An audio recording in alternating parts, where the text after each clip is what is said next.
Hi friends, welcome to my channel.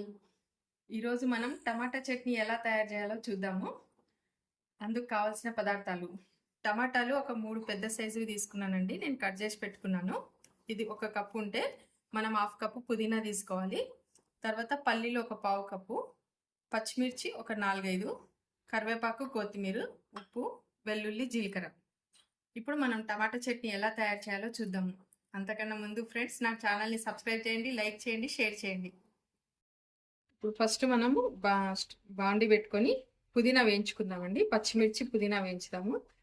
నేను ఒక 1/2 spoon oil వేస్తున్నాను. ఫస్ట్ పచ్చిమిర్చి కొంచెం వేయించుకుందామండి.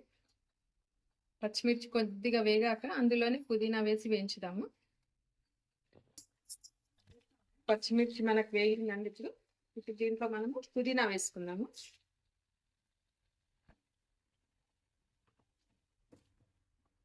పుదీనా కొంచెం వేగాక ఇది పక్కన పెట్టుకొని టమాటా వేయించుకుందాం.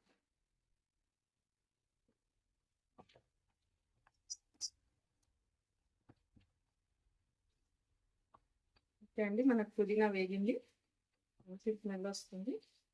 పుదీనా మరీ ఎక్కువ కూడా వేగొద్దండి, ఇలా కొంచెం గ్రీన్ ఉన్నప్పుడే తీసేద్దాము.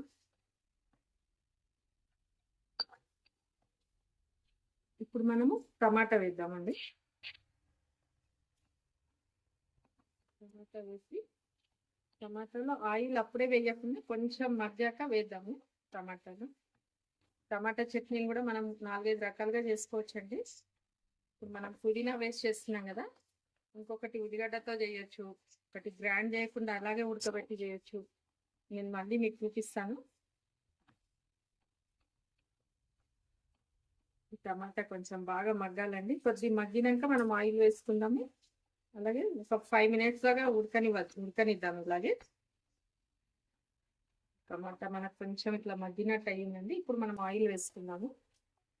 1 స్పూన్ ఆయిల్ వేసాను.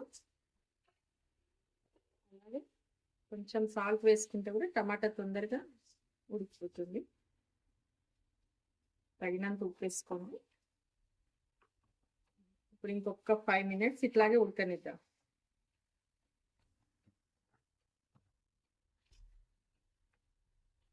ఇప్పుడు మనకు టమాటా బాగా ఉడికిపోయిందండి. టమాటా బాగా ఉడికిపోయింది మనకి. ఇప్పుడు దీన్ని మనం కొంచెం చల్లారనిద్దాం. చల్లారనిచ్చాక గ్రైండ్ చేసుకున్నాము. ఇప్పుడు దీన్ని ఒక గిన్నెలోకి తీసుకొని చల్లారనిద్దామండి. మనం టమాటా చల్లారనిస్తున్నాం కదండి, అంతలోకి మనం పోపు పెట్టేసుకున్నాము.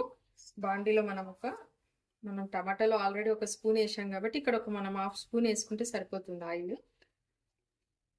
1/2 స్పూన్ ఆయిల్ హీట్ ఎక్కాక మనకి హీట్ ఎక్కిపోయిందండి ఆయిల్. ఇప్పుడు మనము కొంచెం 1/2 స్పూను జీలకర్ర, 1/2 స్పూను ఆవాలు, రెడ్ మిర్చి, ఒక 2-3 రెడ్ మిర్చి పోపు కానీ తీసుకున్నానండి. అలాగే కరివేపాకు.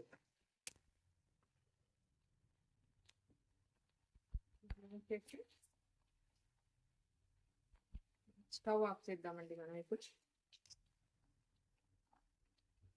ఇప్పుడు మనకు టమాటా చల్లారిపోయిందండి. టమాటా ఇందాక పుదీనా పచ్చిమిర్చి వేయించుకున్నాం కదా, అది కూడా మొత్తం కలిపేసానండి నేను. ఇప్పుడు మొత్తం చల్లారిపోయింది. ఇప్పుడు మనం దీన్ని గ్రైండ్ చేస్తున్నాము. అందులో ఏమేమి వేద్దామో చూద్దాం. ఇప్పుడు దీంట్లో కొంచెం పసుపు, పల్లీలు ఒక 1/2 కప్పు అనుకున్నాం కదండి, పల్లీలు కొన్ని, వెల్లుల్లి, జీలకర్ర, కొత్తిమీర కొద్దిగా వేసి కొంచెం తర్వాత వేసుకుందాము. ఇప్పుడు ఇవన్నీ కలిపి గ్రైండ్ చేద్దాం. సాల్ట్ వేయాలి కదా, సాల్ట్ ఆల్రెడీ. ఇప్పుడు మనం గ్రైండ్ చేద్దాం.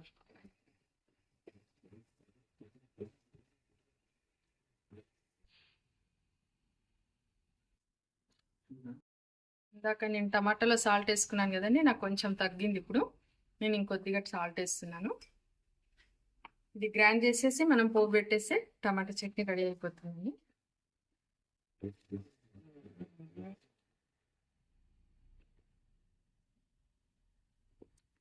ఇలా అవుతుందండి. ఇంకా కావాలంటే ఇంకొంచెం మెత్తగా చేసుకోవచ్చు, ఇలాగే ఉన్నా కూడా సరిపోతుంది. ఇప్పుడు టమాటా చట్నీ మనకు గ్రైండ్ అయిపోయిందండి. దీన్ని మనం పోపులో వేసేసుకొని ఒక గిన్నెలోకి తీసేసుకుందాం.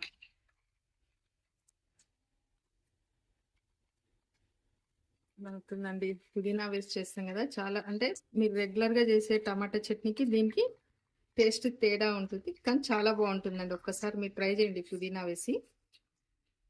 దీన్ని మనం ఒక గిన్నెలోకి తీసుకుందాం ఇప్పుడు. ఫ్రెండ్స్, ఇప్పుడు మనకు టమాటా చట్నీ రెడీ అయిపోయింది. మనం దీన్ని రైస్లో కానీ, చపాతీలో కానీ, జొన్న రొట్టెలో కానీ తీసుకుంటే చాలా టేస్ట్గా ఉంటుంది. మీరు ఎప్పుడు రెగ్యులర్గా చేసేటట్టు కాకుండా పుదీనాతో వేసి చూడండి, చాలా బాగుంటుంది టమాటా chutney. Okay friends, thank you.